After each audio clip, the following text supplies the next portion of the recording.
Ja, mit gerade mal 17 Jahren wurde sie zur jüngsten Weltmeisterin und rund 11 Jahre später ist sie die erfolgreichste Skirennläuferin der Geschichte. Mikaela Shiffrin, so nice to have you here at Sport and Talk. Welcome. Thank you. Mikaela, I heard after last season you said you finished the season in a very strong state physically, even stronger than the years before. Could you keep this shape until now? Yeah, so I mean, part of what I meant by that is because of this break from this rehab time after my injury, I really had to focus on like strength, kind of cardio, certain things, and I finished the season more motivated than ever because it was like a mini start to a new season for me because I had already taken all that time away and I was watching everybody race and I was like, I've got to get back. I was so motivated to get back for the final races of the season that when everybody else is like over it, I was fully in it. So yeah, I think that kind of kept me a bit more motivated going into this summer period and for spring training and for everything. Every day that I got on snow, I had something really that I wanted to accomplish. And it's not different than years past. It's just, yeah, the motivation was there. We know you as a very focused athlete, but is there also a Mikaela during off-season that just puts this athlete mindset aside and just enjoys life and not thinking about nutrition and gym? I don't know if I ever put it aside entirely, but I have been able to explore some other interests in fashion, in watching other athletes compete in sports, and you know, traveling around and being able to do some really cool things, fun opportunities with sponsors, and yeah, like exploring some other sides of myself and my life and my interests. But I never put aside the athlete. That's always a priority for me when I'm deciding what I want to do and how I want to eat, what I want to eat, or if I want to drink. Like I'm always thinking, is this going to be good for me when I have to get in the gym at 5 a.m. tomorrow morning? During your off-season, you visited many sports events. You went to Monaco, for example. You went to the US Open, but also to the Olympic Games in Paris. If you had to choose one, which one would be your highlight and why? I mean, my highlight was watching Sydney win 400-meter hurdles in Paris because so many reasons, but because I was actually sitting next to her family. I didn't know that I was going to be, but whatever, like we got these seats and I was sitting next to her family. Was a surprise. Right next to her mom, was a surprise. And I was like experiencing that from the perspective sitting next to her family was something I will never forget that. It's unique. I don't know if I'll ever have something like that again. As I'm the one competing, and so I never see what my family's thinking, but to watch her was like unbelievable.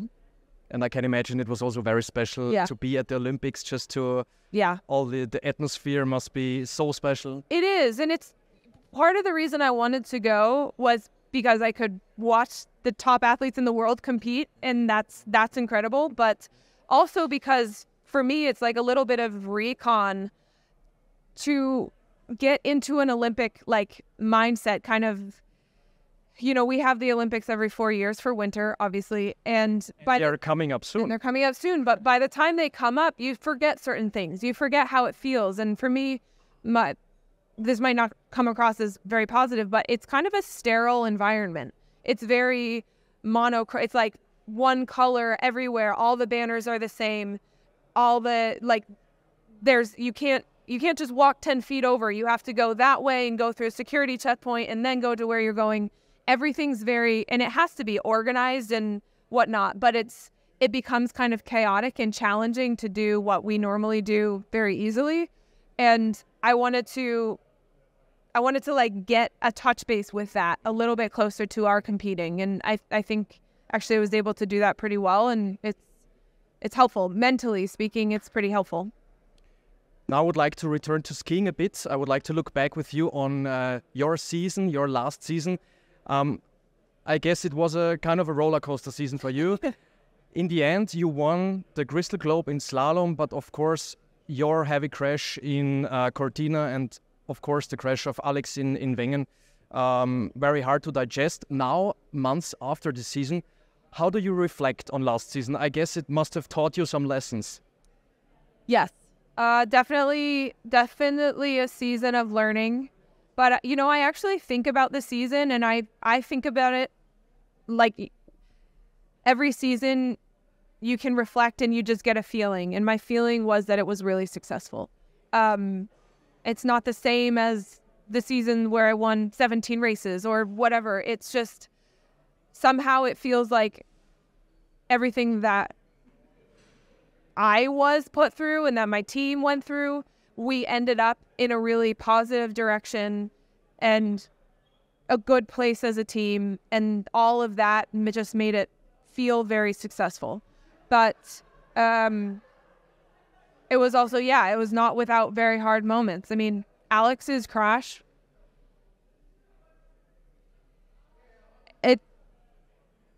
it's hard to put it into words. I get, like, everybody saw it and everybody gets it, but you don't really get it when you're sitting there and you're watching and you're helpless and he's helpless, and every step of the way from him getting airlifted to the hospital to, you know, recovering and what the surgery that they had to do and how they did it and which doctors were there, like the number of people who had to mobilize and do their work at their best ability in order for him to even have a shot at returning it's hard to understand. So we're really grateful for everybody who's worked for him and supported him to try to get back. And now he's had another setback. It's like, we got to take life in stride. It's tough. You just spoke about his crash. Were there moments after his crash where you even thought about maybe quitting your season as well? I never thought about quitting my season, but I considered not racing in Flacco. I just needed to get to him, and I didn't really have a plan because I was in Austria, he was in Switzerland, so I needed to fly there, and I didn't know how to get to him fast enough. My family was with me, my brother, and sister-in-law, they were visiting. They just arrived. And I was like, I have to leave. Like, I don't know what else to do. And I wasn't sure if I'd get back in time for Flacco. And it was like, well, I don't care. I won't race Flacco and then it was just like, we'll just see what happens step by step. But first thing was to make sure he was okay. And I didn't really care where that left me in the season. I heard from you a quote about Alex where you say, I learned from you to smile even in the worst times. Is this something that also gave you the motivation to just continue and get back to focus on the season? Yeah, I mean, I think it's more that he has this ability to actually let things go. If he can't control it, if he can't do anything about it, he has an ability to let things go. And then, like I said, to find a reason to smile and find things to be positive about. Like, he's in the hospital in his bed. He can't sit up because it makes him dizzy and it's painful and he gets rushing in his head. And his shoulder's killing him. His leg is killing him. He's on medication. He can't think straight. But then somebody walks in and he lights up, his face lights up. And he's like, hey, how are you doing?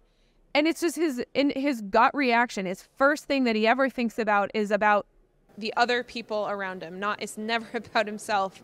And, oh, are you okay? I'm like, yeah, I'm doing great. Like, we're not here for me. We're here for you.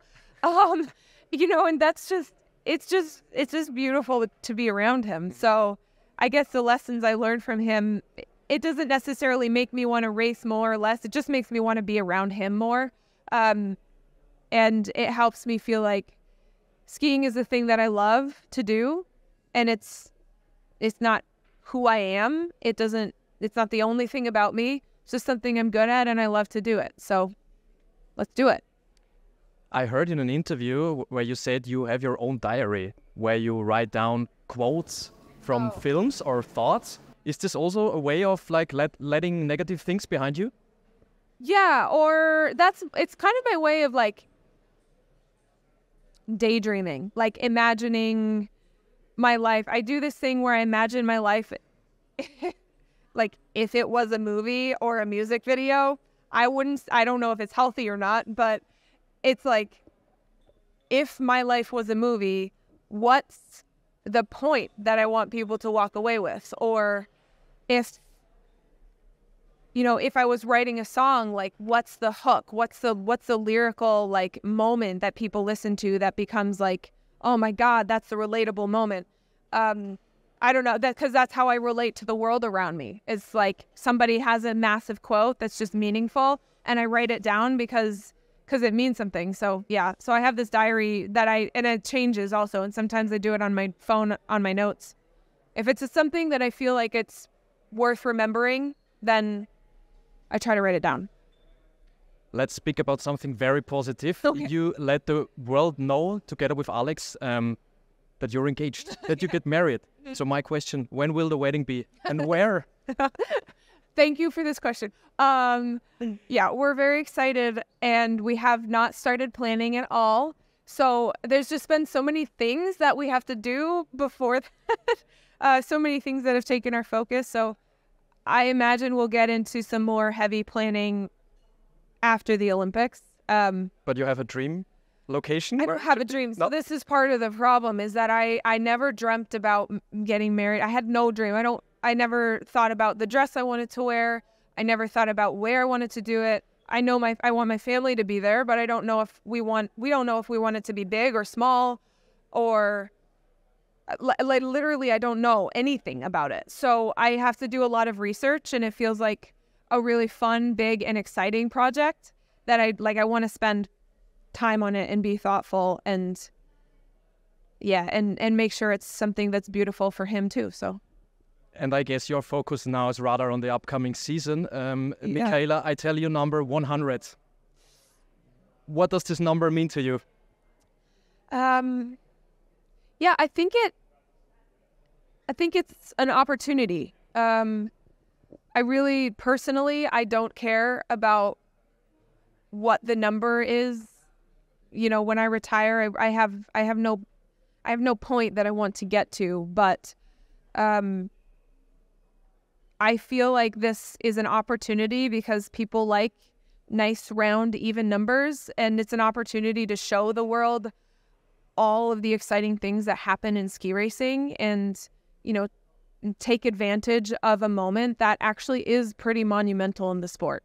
The fact that anybody could get to the point where they're even close to 100 races, I hope that means it's a door opening, not a door closing, not a record sealed, not anything but an opportunity to share our sport with the world. So I'm going to do my best to take care of my part, and the only thing I would ask for the rest of the world is to share the moment, and not just about me, but share the stories that are involved with the sport the way you are doing it. But that's the most incredible thing. And I have some plans for a campaign to take advantage of that moment if it does happen, to kind of help use that to make skiing a little bit more accessible for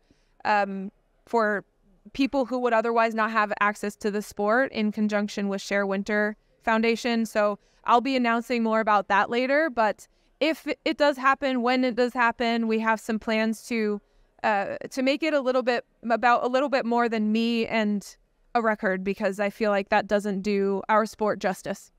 During daytime, do you notice sometimes about yourself that you think about this number? And you say, Mikaela, don't think about too much?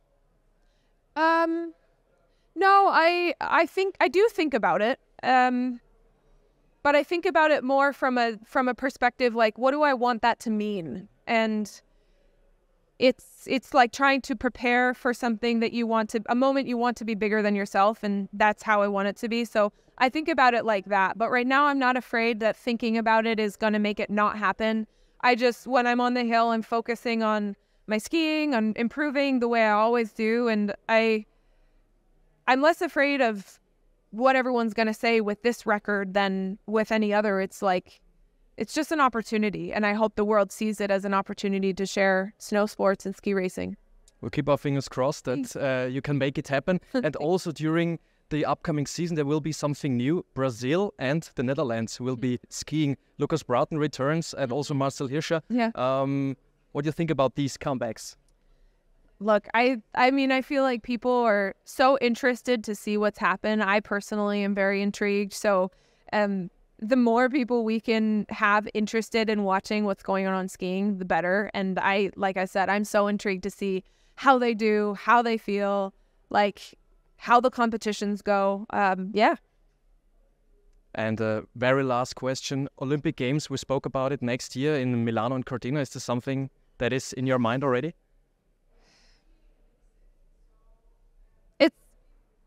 It's in my mind because people are starting to ask, but not. It's not something that's consuming my thoughts just yet.